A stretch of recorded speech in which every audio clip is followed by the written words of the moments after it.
Good day, good people. Michelle Dawes-Bird here. We welcome you to Real Chicks Rock Presents Real Discussions. As always, I'm super excited to be here. It's a beautiful day in the neighborhood here in Atlanta, Georgia. It's actually warmer today because it was cold yesterday. So it's a nice day. Feels like about 45 degrees. Forgive us, we are spoiled. If we get too many days where it's cold, we're like, we want to move. Like, this is Atlanta, it's supposed to be warm. So we're thankful that the sun is shining. It's just a really nice day. There's just a lot of things going on in the air, you know, a lot unfortunate news with Tyree Nichols. Unfortunately, his funeral was held this week. We send our condolences and prayers to his family and to his loved ones and all those that have been impacted by the loss of his life. But we are here today, and we're here to bring some sunshine wherever we can. And my guest looks like sunshine. She is so beautiful.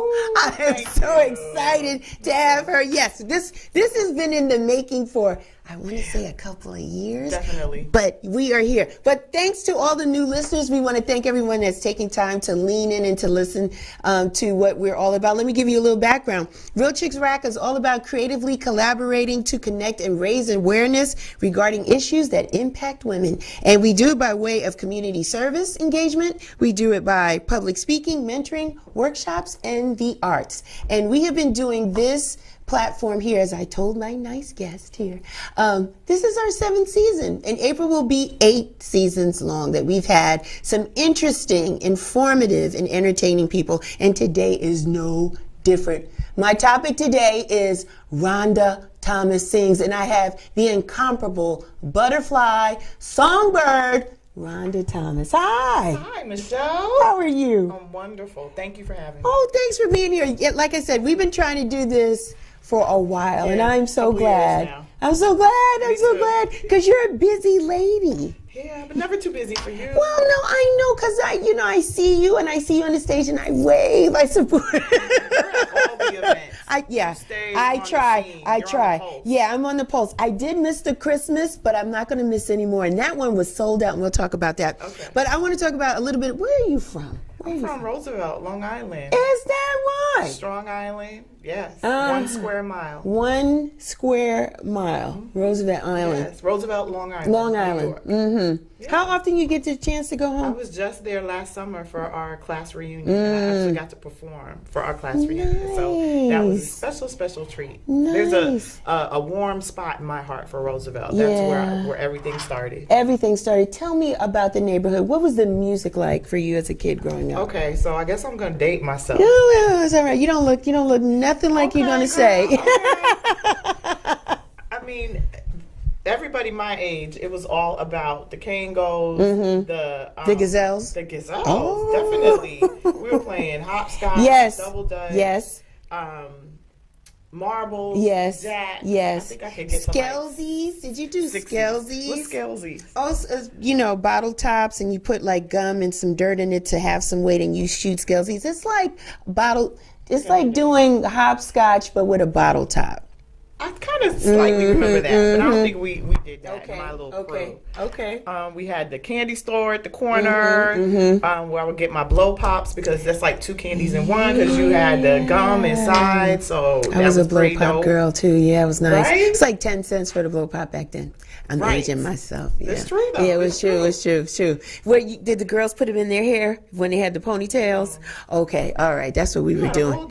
We had a whole different vibe in the Bronx, girl. I think that LL Cool J was singing about us when he's singing Around the Way Girls, because we had the blow pops and the hoop earrings. Yes, definitely. But yes. We didn't put, they put the 2 little blow pops in there. Anyway, we digress. So, for your neighborhood, so what was the music you were listening to at that time? Hip hop, DeBarge, Public Enemy. Of course. I mean, that was later on. Yeah. From Roosevelt. So, Yeah. Guy is from Roosevelt. Really? Howard Stern is from Roosevelt. Okay, we'll let that sit. Right. Okay, Dr. J all right. Roosevelt. You have a lot of iconic people from Long Island, that area. Was the music. Yeah. I remember Unlimited Touch. You know? Yeah. I hear the music in the street. Yes, I hear the funky beat. And I get down. I get down. Yes. Right. Yeah, that was nice. Down. I used to roller skate to that. Right? That was awesome. Roller skating. I forgot about that. Yeah. With the pom-poms on the skate. Roosevelt Roosevelt roller rink. I forgot about that. So that basketball, handball. I did not play handball though because I felt like my hands could not take that. Yeah. My hands are delicate. Can't be. No. We had the skating rink. We swam. We had a pool there, but basketball was the thing. Did you come into the city a lot from Long Island as a kid, hanging out on 42nd and Times Square and all that stuff? I actually danced. My mom had us really? The cultural aspects of New York. So I danced with the Dance Theater of Harlem and the Alvinelli Children's Company. Good for you. Every Saturday we were there. What was the age group? How old were you? Can you remember? Teenagery, preteen? Preteen. And in Roosevelt, I actually went to Public Enemy. I'm sorry, my brain is fried. So Chuck D's mother, Mrs. Reinhauer, had a performing arts school. And so I was part of that unit. And that was pretty cool. I played Paddington Bear. Isn't that cute? She lives in Atlanta now. So I've seen her a few times and we've talked about that. She was like, "You're my star pupil." I was like, okay, Paddington Bear. I guess I had it down. What else? Dickerson Performing Arts Center. That was in Freeport, which I was 2 doors down from Freeport. So my walk to Roosevelt was long. Like it was probably that 1 square mile all the way to that school. Wow. And what was the other spot? I can't remember it, but I'll remember it as we keep talking. So you've always been in the culture, like culturally, like a dancer, loving music. Were you singing at this age too, Rhonda? I was. I started singing. I remember now, Adele Johnson. Okay. That was the dance school. And that's where, I guess I started singing there because I was tap dancing and doing modern art and jazz, and they wanted me to sing a song. I Enjoy Being a Girl from the Flower Drum song. Wow. Musical. That's like a Rodgers and Hammerstein kind of Broadway show, a movie. Yeah, I remember that song. I remember that. Before that, I went to Centennial Avenue School. There were 3 or 4 elementary schools in our neighborhood, in our area. And then we would graduate from the elementary school in 6th grade. Yes. And then we would attend Roosevelt High School, which was a senior high school. So we were there from 7th to 12th grade. Wow. And when I was in 7th grade, Eddie Murphy went to my school. He was in 12th grade. I forgot about Eddie Murphy. Oh, girl. Right. Girl. But in Centennial, so back to your question, my principal, his name was Mr. McElwain. He was going to have a talent show. And he announced it, and I told my mom when I got home. I was like in 1st grade. And she said, "You go there the next day and you tell him that you know how to sing." And I don't even think I knew I could sing.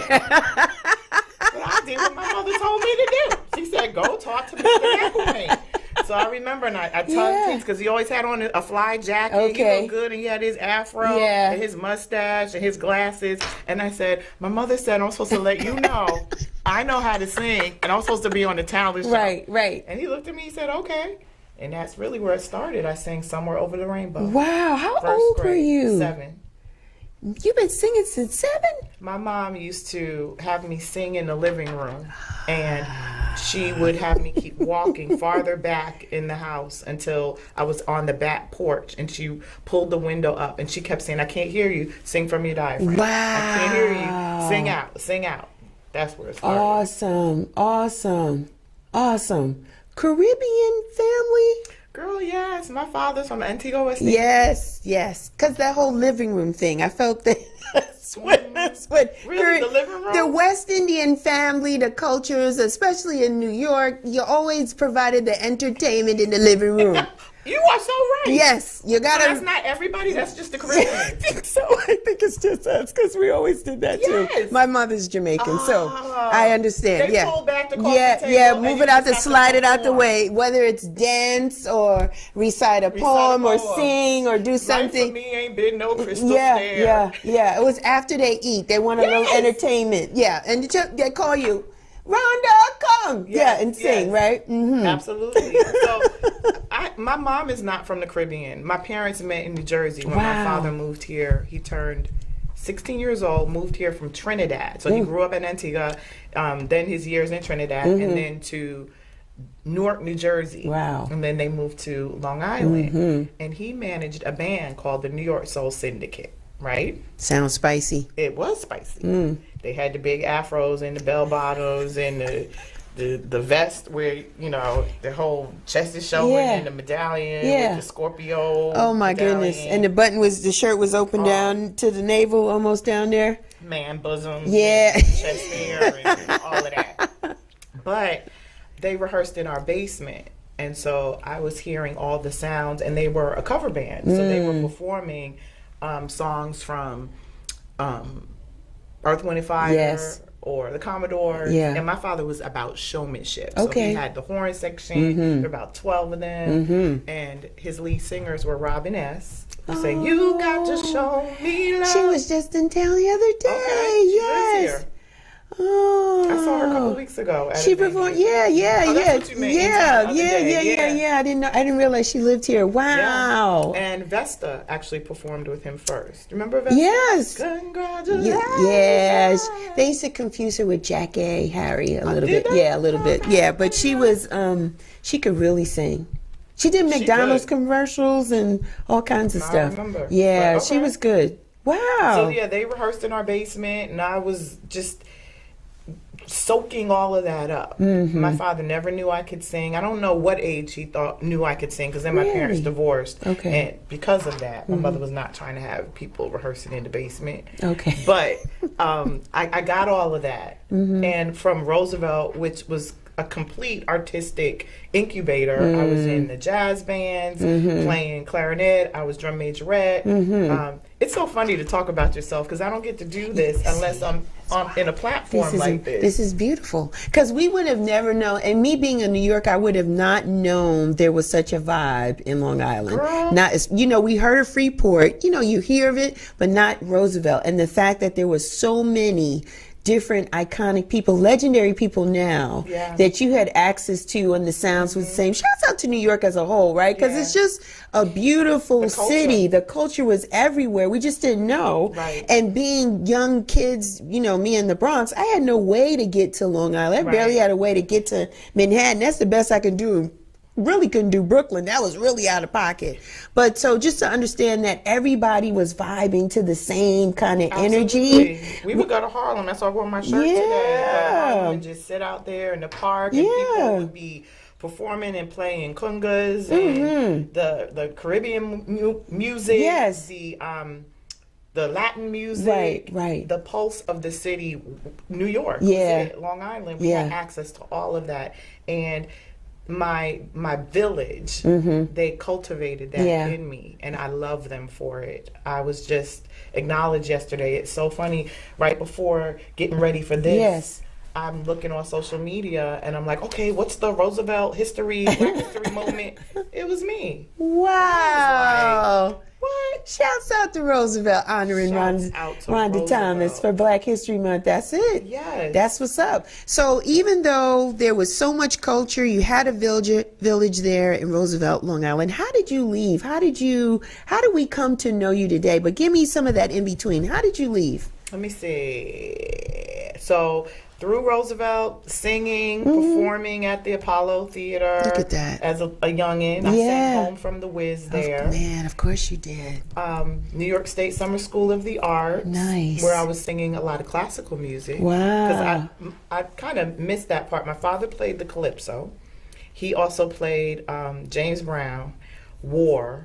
Because he was trying to be a true American, and to him, Americans play James Brown. Yeah, and my mom was playing the Nancy Wilson, the Al Jarreau, all of that goodness. Nice. And so, New York State Summer School of the Arts, I got a scholarship to go there. Nice. And it was under the tutelage of the Metropolitan Opera. And so we learned so much. And they would even take us on field trips, because we were there for maybe a week. Yeah. And we got to see Al Jarreau, my first time seeing Al Jarreau. I was hooked, because I could see he had all these different styles that he was able to infuse in his music. Okay, so let me see. Fast forward. Went to Hampton University. HU? HI. Boom, boom, boom, boom, boom. Because because it was Hampton Institute University then. Okay. Before it was Hampton University, and I know there's all the Howardites in the audience. That's where that comes from. We're Right talking about Hampton. So fall back, Right. Howard, just for a minute. Okay. So I was a music major there. Okay. And I was partying way too much. Were you? What? The one thing Roosevelt and my mom did not prepare me for was the infusion or the extra that I'd have to focus on my studies, but yet be with the marching band and all the away games. And I didn't know how to do that. I didn't know how to navigate that. Oh, wow. So I wasn't going to graduate from there. So as much as I loved being involved in all of that, I had to leave Hampton. You had to leave. You was partying? I was partying. I didn't want to disrespect my family and my culture. Ooh. And I was a music major. Yes. And I loved that, but I felt like I wanted something else. Okay. That I could not fall back on, but that I could have both lanes. And I went to CW Post, Long Island University. Okay. Which is in New York. And I was a speech pathology major. Really?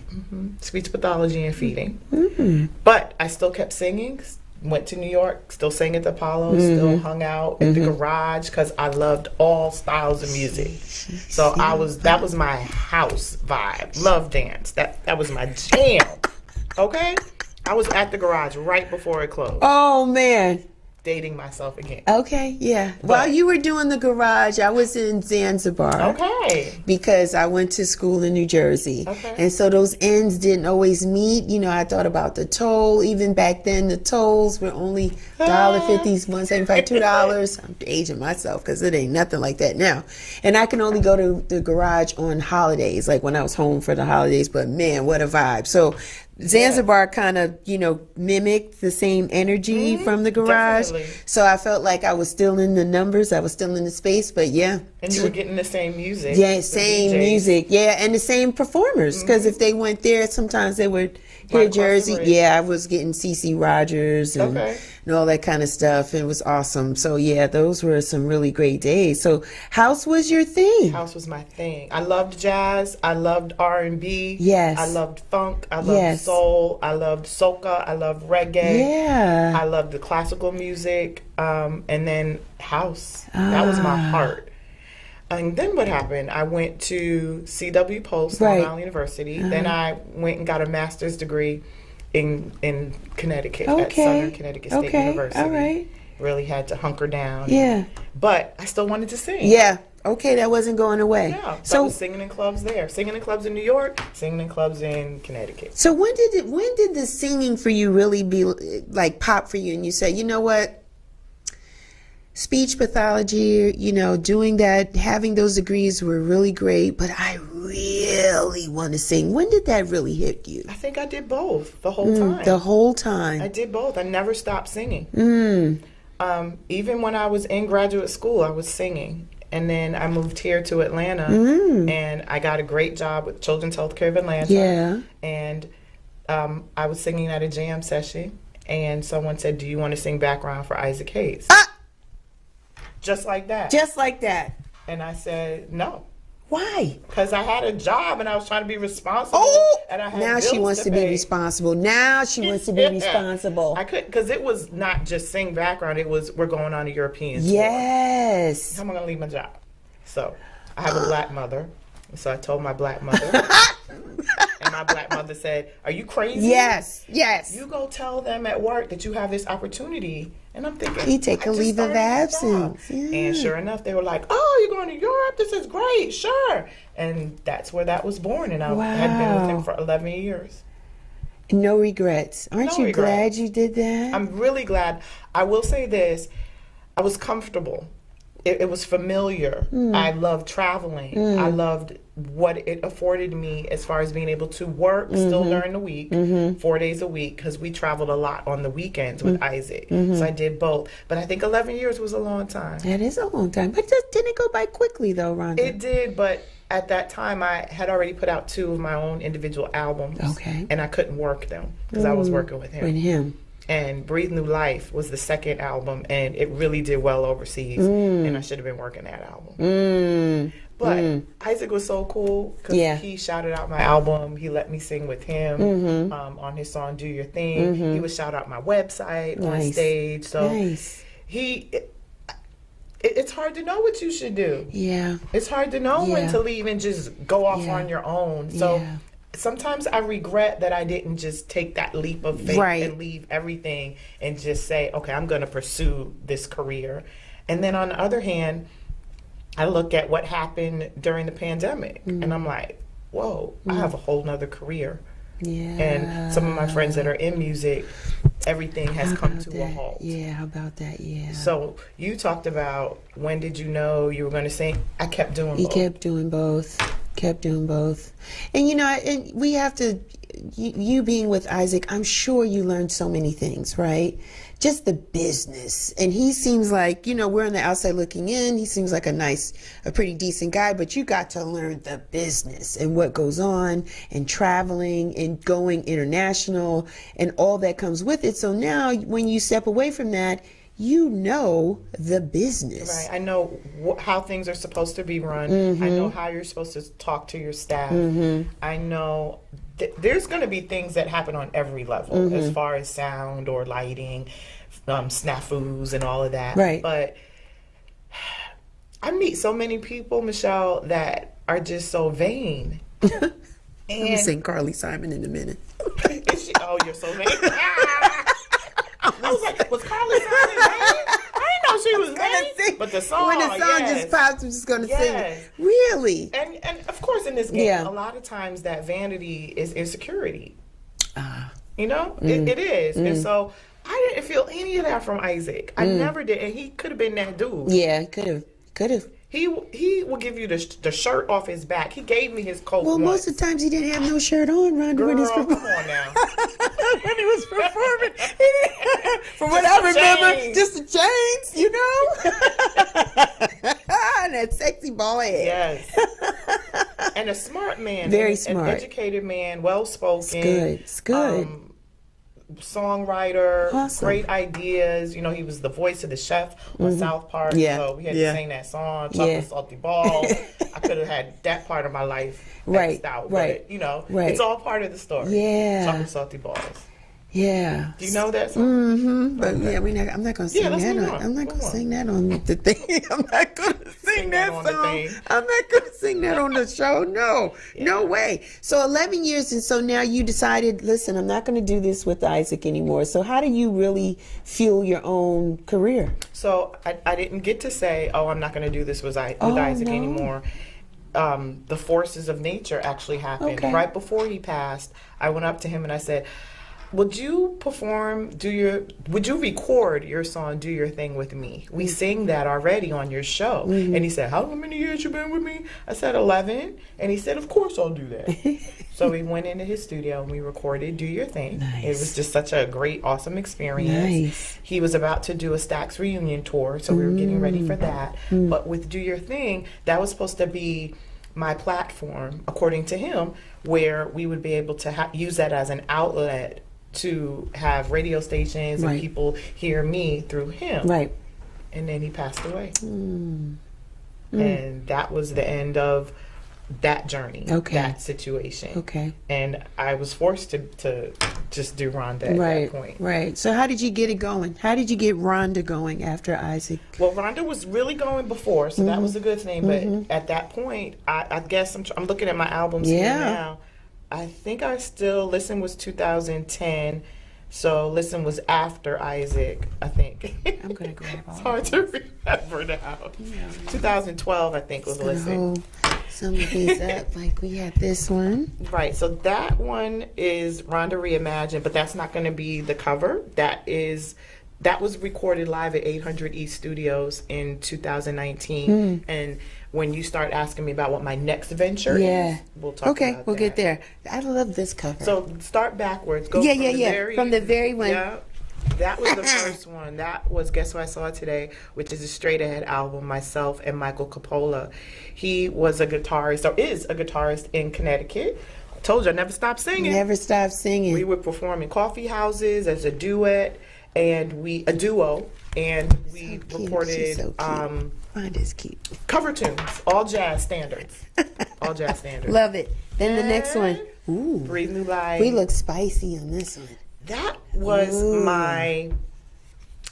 that's my Atlanta album. That's where, when I moved here in 96, and I was on the scene with the group Jiva, Sirius B, Groovement, I realized, whoa, I can infuse what I do, my jazz, my R&B, and I can be Nadia Davenport, Brand New Heavies, Incognito, Soul to Soul, and I can infuse my music into that. So that's Breathe New Life.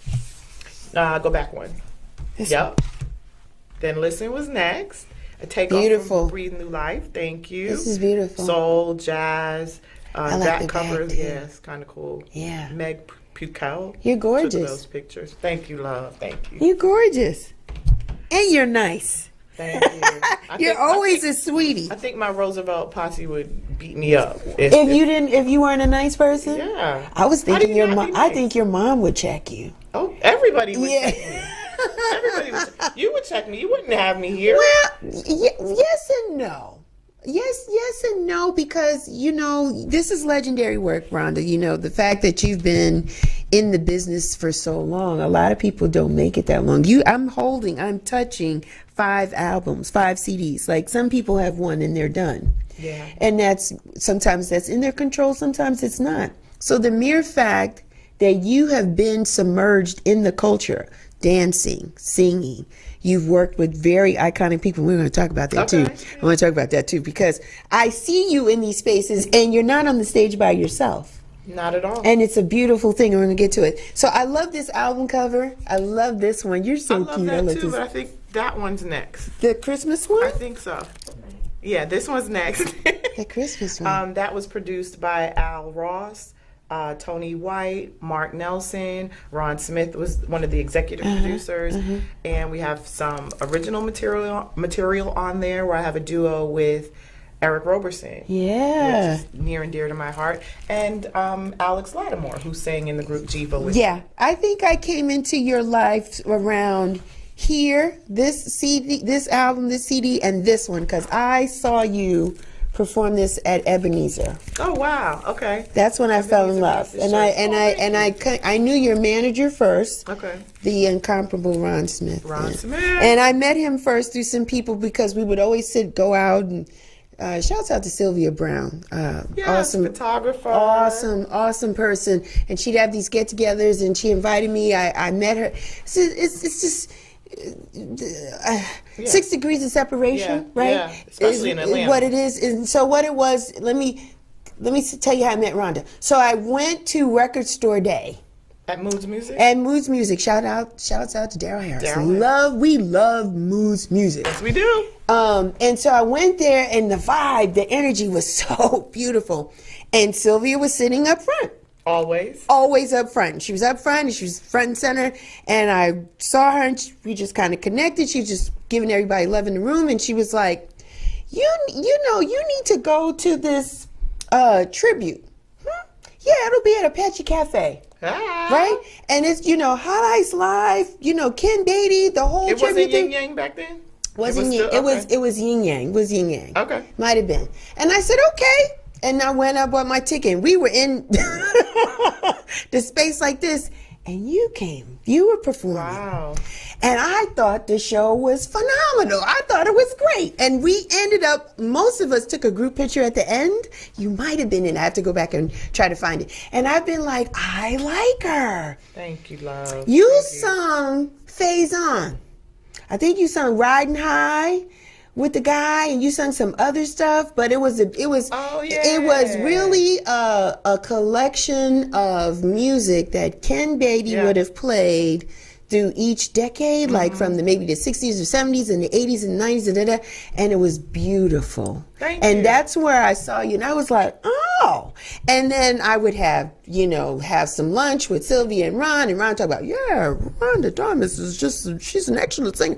And I just started following. So I think I started following you somewhere around in here. Definitely saw you performing this, and then the Vinyl Days. Yes, Vinyl Days was produced by Kyrie Simmons Kyrie Cabral Simmons, who is the leader of the group Jiva that I was a part of for years when I moved here in '96, and Daz IQ, Darren Benjamin, and Julius Speed played keys on that, and so those were the three producers of that album, and that has like a Quincy Jones vibe to it. It was the brainchild and of you're beautiful Ron Smith. Here in the back too.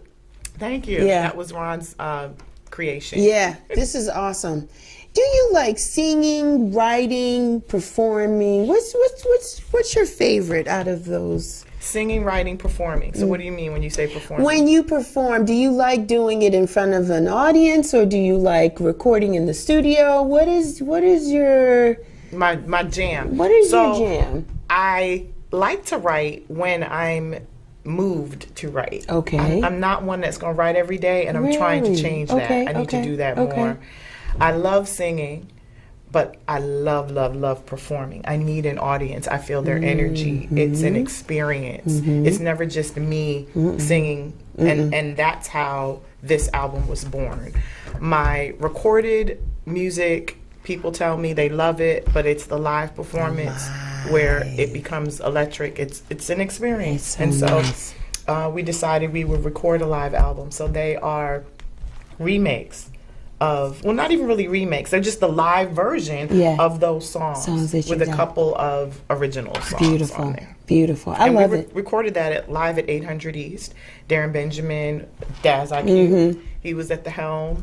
That's a nice space. Smith was there. Yeah, they had earphones. Yeah. Because it was in the sound studio and it was recorded live. We did 2 different shows, and that was the product. It's a nice space. Congratulations on this. We'll be releasing that in April. That's only 2 months away. It is. It's around the corner. Yes, the timing of this has been phenomenal. This is really good. I want to talk to you about Sisters in Song. Yes. How did that come about for you? Well, you mentioned that you have interviewed Kathleen Bertrand. So that is her baby. Sisters in Song. Myself, Julie Dexter, Deion Ferris, and Kathleen were performing at the Rialto for a Nina Simone tribute that Russell Gunn had put together. Beautiful. So that's how we came together, and we've been inseparable ever since. Ever since. Yeah, we had done other shows with Russell at the Atlanta Jazz Festival, another Nina Simone tribute, and then I don't know, you probably know better than me, if Kathleen had this idea years ago and then it just came together, but we were the original Sisters in Song. Yes. So it was Kathleen, Julie Dexter, Chandra Corelli, our dear friend who passed away, Teresa Hightower, and I'm missing someone, Pamela Dillard. She sings classical music. And so lately it's been myself, Kathleen, and Julie Dexter. Yes. And she will sometimes bring in other artists like Carmen Bradford or Brenda Nicole Moore. Amber Iman. I think those are all the people that she's brought in. I've seen your Sisters in Song performance more than once, but I loved it at the Ray Charles Theater Auditorium at Morehouse a couple of years ago. Beautiful. Thank you. Beautiful. I love all these opportunities that I have to keep Rhonda in the fold, but to branch out and perform with others, because I so appreciate that energy. It allows me to do different things and just move and flow and ebb and let go. I don't have to worry about too much when I'm singing with Kathleen. She's taking care of the band. That's true. She's taking care of the venue. I just have to show up in a gown and just be Rhonda. Pick my songs, do my makeup, and make it easy and flowy. And then you guys did do Sister in Song at the Jazz Festival. We did. And Julie that was beautiful. That was beautiful. Thank you. That was a Sarah Vaughan tribute. That Kathleen put together.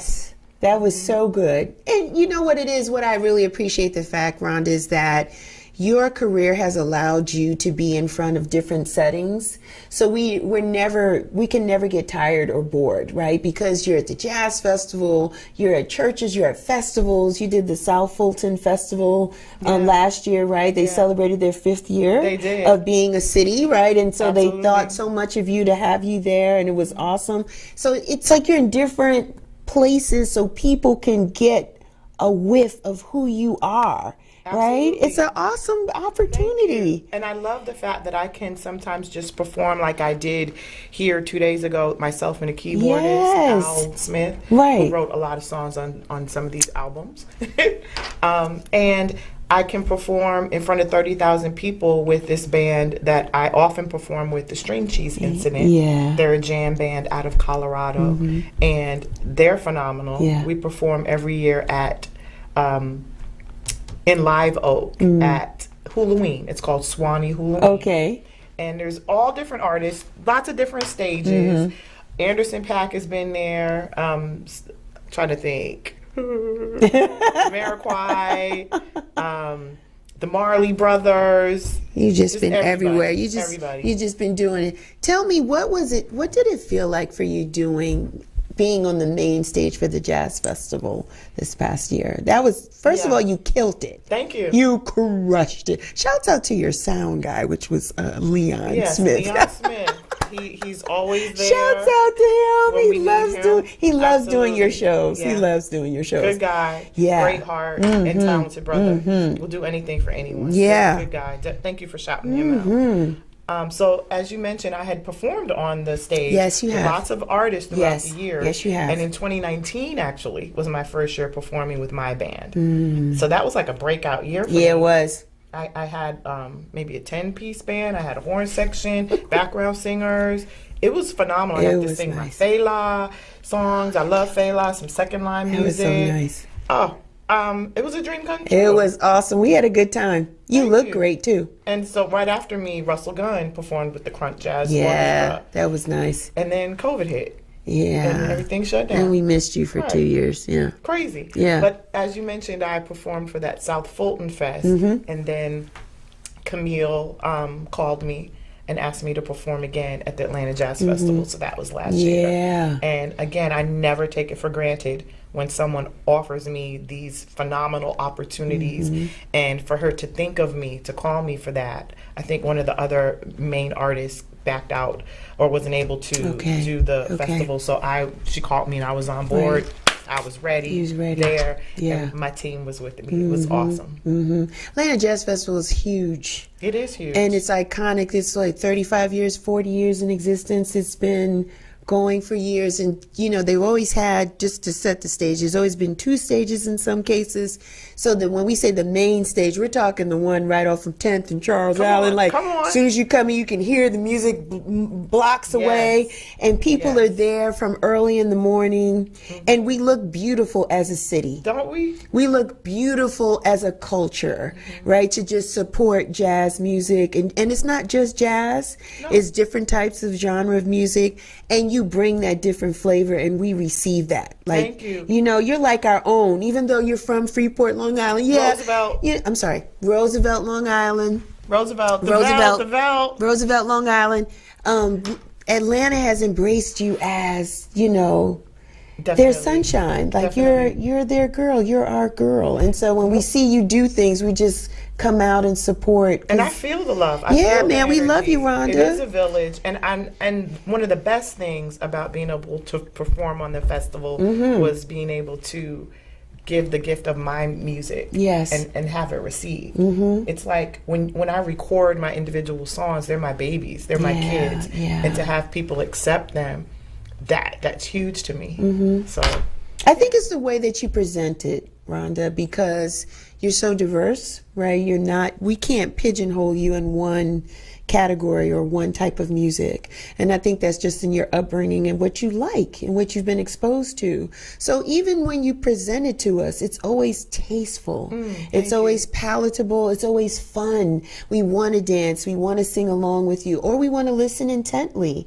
So it's the package that you've brought to us over these years have been incredible. I think it's so important to have a connection to the music, to the song, so that you can convey that to the audience. Ron is always telling me before I hit the stage, make it feel like cognac, make it feel warm. That's nice. Make a connection, and that's easy to do when the sound is great. That's number one.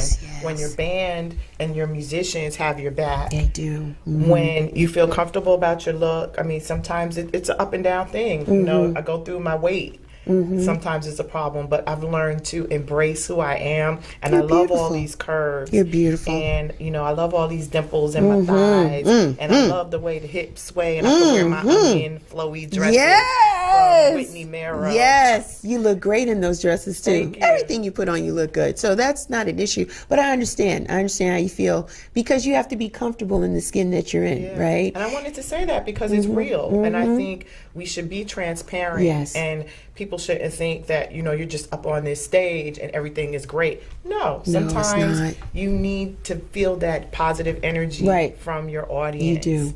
So You do. I get that. And it's there. It's there for you because you're just a bundle of joy. You're just a beautiful person inside and out. And even before we've gotten to this opportunity, even as a fan, when I see you, you would always, you hug people. You're always excited that people take time to come out and be a part of your show. No, we don't have to, but we want to be. Go anywhere. We can go anywhere. You don't have to come hear me. Yeah. So I am so grateful. So grateful. Is there anybody you'd like to perform with that you haven't?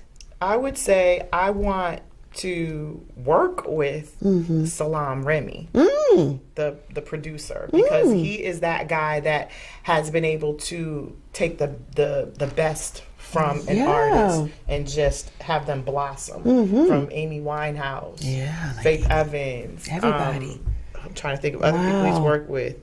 It's a nice collection or palette of people he's worked with. Fugees, yeah. Jasmine Sullivan, everyone, hip hop artists, Shabba Ranks. No, for real, he's worked with everybody, and I feel like he would get me. I saw the Amy Winehouse documentary where they worked together in his home, and it wasn't just sing this song or we're just gonna write this. He felt her energy, and he was able to bring the best out of her, and I would love to work with him. Yeah. Have you made that an affirmation? No, Have you put it out there? I'm putting it out right now. All right. Make Salam. Come on now. Let's go. We got to do this. Yeah, let's do it. We need to work together.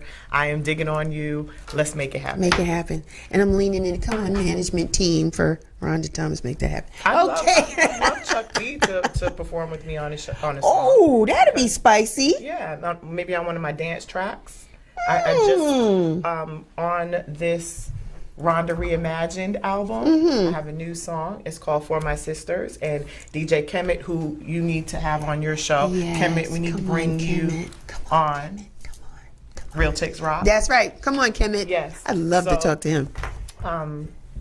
That song, I would love to have Chuck D come in and help me with my next venture, which will be dance music. Yeah.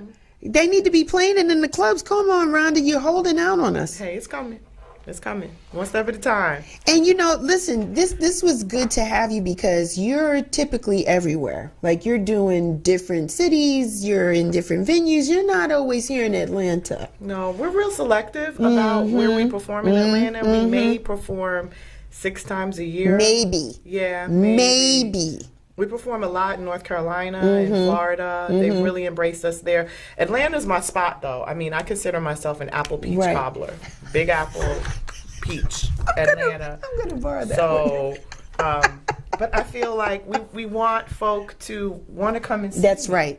Yeah. We want it to be exciting for them. Yeah. So we want to give them something different, and we don't want to oversaturate the market by always singing here on a regular basis. Right, which is good, which is true. This is why Christmas you were sold out. We were in North Carolina, and we definitely had a really good crowd here in Atlanta. And we made sure that we performed first that day at the senior center because we like to give back, and we love our seniors at the center. And then that night we had a show in Atlanta, and my friend Kyrie Simmons, he was on bass. Always. And I love Kyrie. He came in from Seattle to play with us.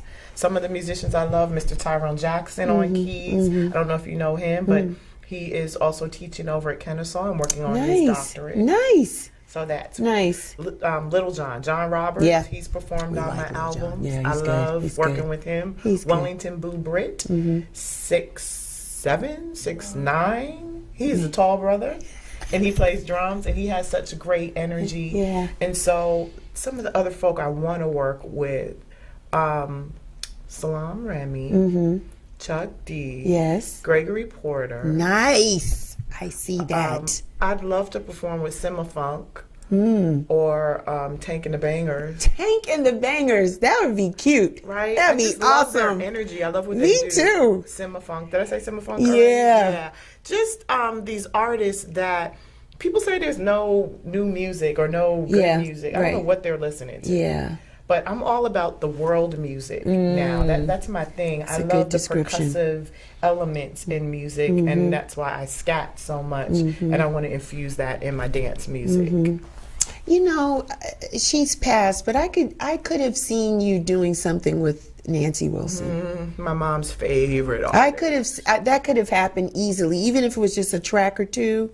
Easily, I could have seen that happen because that first album, the song "Guess Who I Saw Today" is our ode to Miss Nancy Wilson. Yeah, and so easily, my mom was all about stand on stage, be still, be cool, like Nancy Wilson. She was smooth, And my father was like, "Nah, you take the mic out, you get down on one knee, you work the audience, like work James the Brown. That's James Brown with one knee, man. No." I wish I could have worked with Al Jarreau. Oh, yeah. Because okay, so this is my quick Al Jarreau story. I am on the Tom Joyner morning show cruise, Tom Joyner cruise with Isaac Hayes' band. And we're in one of the auditoriums on the ship because we all had to sit in the auditorium, and then you go up on the stage to the left. I could see it. Go up on the stage to the left, give them your passport, get all your credentials. And as I'm walking back, I'm walking through the aisle, and Al Jarreau's on my left. And I'm passing him. I'm like, do I say anything? I can't. I'm just going to keep walking. I'm gonna keep walking. I don't know, but I did. And I said, Mr. Jarreau, I know everyone says this to you, but I'm a huge fan of you, of your work, and I got to see you when I was in New York State Summer School of the Arts, and then I started not knowing what to say. And so I felt crazy because I don't like really speaking a lot. So I just said, it has occurred to me that you don't see me. You won't see me. It has occurred to me that you don't see me. And he started singing with me. You won't see me. It has occurred. And when he started singing with me, he was like, and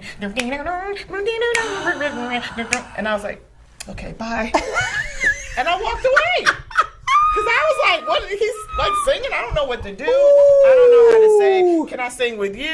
Girl, I just walked away. But I got to hear him again another time on another cruise. But I would have loved to have worked with him. You're so good. You just dropped that on us like that, Rhonda. Thank you. Oh. That dude right there. Man. You know, he won Grammys in 3 different categories of, what was it? Let me get it right. Jazz, pop, and what's the last one? Jazz, pop.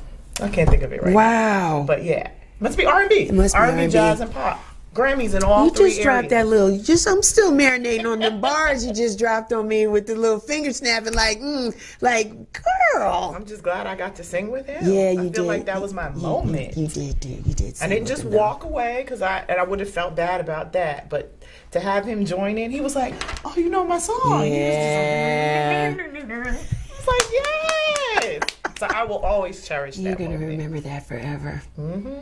You're our girl, Rhonda. You know why? Because we hear you on 91.9 Morris Baxter and Morris in the Morning. And I remember going out hearing you sing that, performing that live. I don't remember if that was his birthday or it was a New Year's Eve celebration, but you were the star performing. And I was like, she's so good.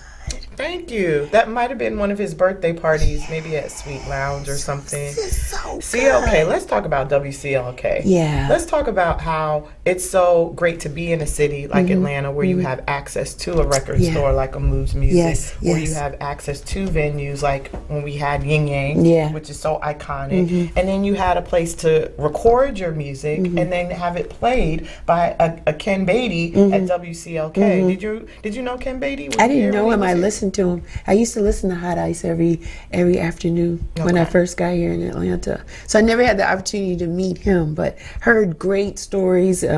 When I talked to Jamal Ahmed, that's what I was just about to mention. I had him here when he celebrated 25 years of being in the business, and he just paid homage to Ken Beatty. So I know, and they have been, to me, the station has been the backbone or the core, and it allows us to connect, right? Absolutely. Because because we feel like we know you because we hear you. We hear you on the station. We can turn you on and we can hear you and they play your music. And it just humanizes, the artist. It just allows us to feel like we're community and we can connect. Right. And it's an honor to support you, because we hear you and we want to keep you on the vibe, right? We want to hear you on the airwaves. We want you to travel. We want you to keep going. So we support you. When you're here, we come out. That's what we do. So it's been... And they afford us the opportunity to do that. Yeah. They play our music to their listeners. They don't have to do that. Jamal Ahmed is a disciple of Ken Beatty. Yeah. And he will say it all the time. Yeah. And he is one of the reasons why we still have staying power. Yeah. Because his show is syndicated. Yeah. And he can play our music plays, everywhere. And he loves to. When I performed with Jiva in London, Jamal came with us. Oh. It was myself, Anthony David, it was Jiva, Donnie. Donnie was on that show. Alex Lattimore. Nice. Shonda was on that show. And yeah, I say that because Jamal was there. And then I was able to perform my own show at a club there as well. But I feel like he's been such an integral part of this entire journey. And we couldn't do it without him. Good guy. And then Morris Baxter, yes. Like Morris. Hey, The Morris. song Breathe New Life is from the Breathe New Life CD. Yep, that one. This one. And I just reworked the lyrics and became Morris's song. Morris, hit it. In the morning, right. Wakes me up and gets me going. Oh, his voice is so smooth, brightens my mood. Breathe new life in me, new life in me. I love it. Thank you. I love it. What's next for you? What cities are you planning to hit? So we have a whole promotional tour that will take place once we drop that latest album, Rhonda Reimagined. And Ron actually was at the helm. I always have to shout out Ron Smith of our documentary. And it's Rhonda Welcome Home. Is it Welcome Home, Ron? Ron's over there. Welcome to my home. Welcome to my home. Welcome to my home. Rhonda Thomas. So that documentary will be out simultaneously with the album, which will be released in April. And then we will devise all of our tours around that. Awesome. Awesome. I got that right. You got a good manager too. Ron's been doing some great work for you over the years, and gotta have a good team. Highly respected in the community. Shouts out to Ron Smith. Thank you, Ron, for just allowing us to have access to Rhonda through her music and through her venues and concerts and shows. So all the best to you there. How can the people find you, Rhonda? You can go to my social media. You can go to my website, rhondasings.com. But all my social media platforms are I am Rhonda Thomas, and that's RHONDA Thomas. I am Rhonda Thomas. Are you gonna give us a date on the social media, like a date definitely when this will be released, so we can get our copies? Yeah. So at first we're actually releasing it through a specific organization that will funnel it. Okay. And the public will have access. Just keep us posted, because I follow you. I follow you on Instagram, so I'm going to be looking, and we're friends on Facebook. So anytime you drop it, just anytime it drops, just let us know so we can follow, like, and share. Thank you for what you do. All these special interest pieces, and I just watched Shannon. Yes, I had him. He took that picture of the Christmas album. This one? Yeah. Shannon. We have such a great artistic group of folk that are that we work with. Yes. So I'm always shouting people out. Yes. I'm always wanting to work with everyone. He's a good guy. Kemet. I'm mentioning Shannon. So yes. Shannon, you did this. He's a good guy. I really enjoyed talking to him. Thank you so much. Thank you. I enjoy it. It's just a platform that I wanted to create because I wanted people to have an opportunity to share their stories, right?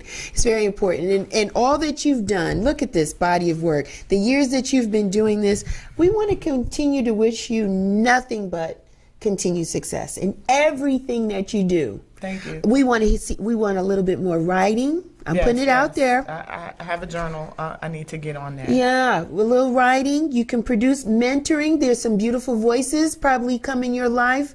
You could just inspire the next generation of beautiful young songbirds like yourself? I should speak to that real quick. Yes, say it. Yeah, go ahead. Well, Ron has a foundation that he works through, a teen group, Audio Wolf. Yes, I've seen them too. Yes. They're awesome. So, group of children that start as kids, and then he helps to funnel them into college. It's a great program. And they're just doing great things. I would say some of the names, but there's too many of them.